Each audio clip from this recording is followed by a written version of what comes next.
Maayong buntag everyone and welcome back to my channel. This is Pearl. Gusto ko lang i-share our day trip to Marsden Point Beach, located at Mare Road, Marsden Point. It takes 2 hours and 15 minutes to drive from our place. Isang masayang day trip, perfect ng lugar para mag-relax, mag-enjoy at syempre mag-barbecue. This place is perfect for relaxing, enjoying, and of course, having a barbecue. Meron kaming mga masasarap na pagkain, grilled meat, at refreshing na inumin. The view here is amazing, and the breeze is so fresh.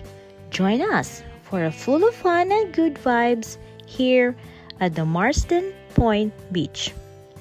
Habang naglalaro ang mga bata, kami naman ay nagkwekwentuhan at nag-i-enjoy sa aming bonding moments. Walang tatalo sa simpleng saya na ganito. Spending time with family and friends. A day full of laughter and happiness. We went crabbing. Ang saya ng experience, lalo na't favorite namin ng crabs. Nahuli namin ang ilan at niluto namin agad para fresh na fresh. Pero hindi nga lang sila ganun kalaki. Pero okay lang, kasi sobrang sarap pa rin. Walang tatalo sa bonding na ganito, simpleng saya at masarap na pagkain. Marsden Point Beach is ideal for kids, and it's also a dog-friendly place.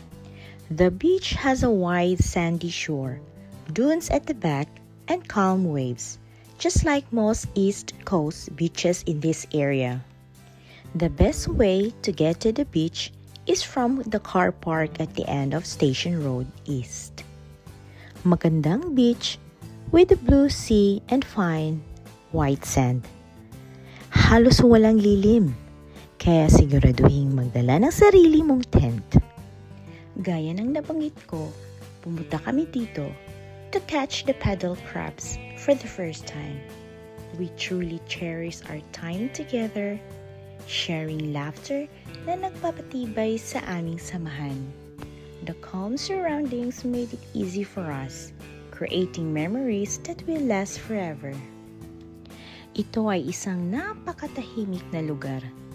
The very fine sand attracts many people who come here just to catch crabs.